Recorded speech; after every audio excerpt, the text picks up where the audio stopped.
First of all, I still believe with all my heart and soul that Dak Prescott has to win this game this Sunday at Jerry World to keep his job and keep Tony Romo, now dressed fully in pads and helmet, on the sideline. We will discuss that more deeply in just a moment. Now back to Sunday's game. I believe this will be Dak Prescott's toughest test yet, because this time he will not have Ezekiel Elliott helping him out nearly as much against this Baltimore Ravens defense. But I believe that Dak Prescott will prevail in the fourth quarter once again in this game, but do so barely, just as he did at Pittsburgh last Sunday.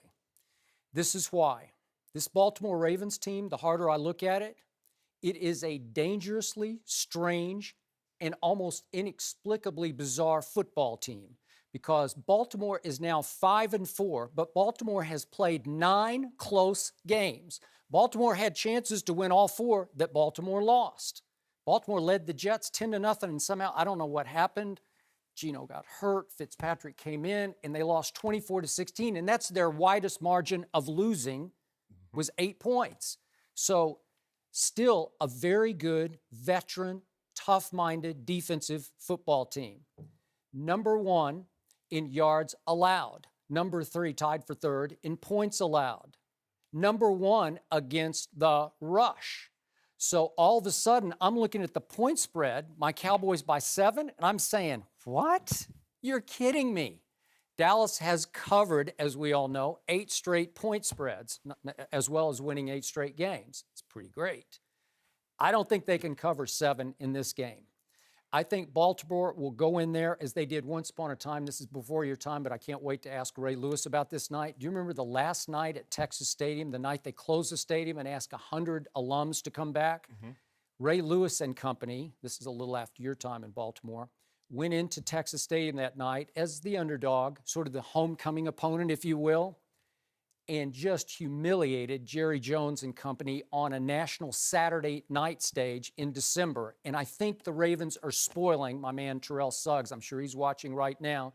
Hey, T-Sizzle, we've had our battles before, but this is exactly the kind of game this veterans Ravens defense loves to go in and spoil the party at Jerry World. So let's look at this defense. Ezekiel obviously leading the league in rushing. Baltimore allows 71 yards a game rushing, and I don't think Zeke will get more. I'll give him 80 in this game. This Baltimore defense is hard to score on, as I said, tied for 3rd in points allowed.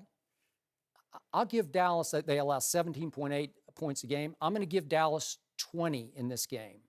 I'm going to say that Dallas pulls it out 20-17 because without much Zeke, Dak has to make the plays in the quarter, which is the fourth quarter. So I say he rises and shines again with Tony Romo continuing to look over his shoulder. We know that Tony conceded the job, but that was all Tony's doing. Jerry didn't ask him to do it. He actually just did it on his own. Jason Garrett didn't ask Tony to concede to Dak Prescott. Right. No, he just did it on his own on Tuesday, the off day. Thank you, Tony. Appreciated that. Came straight from the heart. But I'm not buying it from the owner or the head coach. And again, I'm told that Jason Garrett is as pro-Tony Romo as the owner continues to be. Mm-hmm. So they're waiting for their opening. They're waiting for their excuse. They're waiting for Dak to have the one big rookie game that inevitably any rookie does.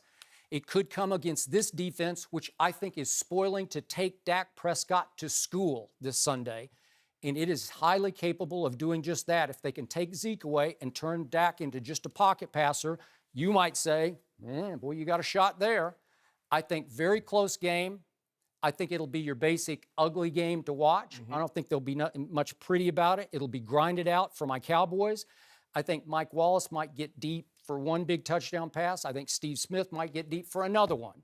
But they're not going to score more than 17 because the quarterback is still Joe Flacco, not Joe Flacco. I'm sorry, but Joe Flacco has thrown 9 touchdown passes to 9 interceptions.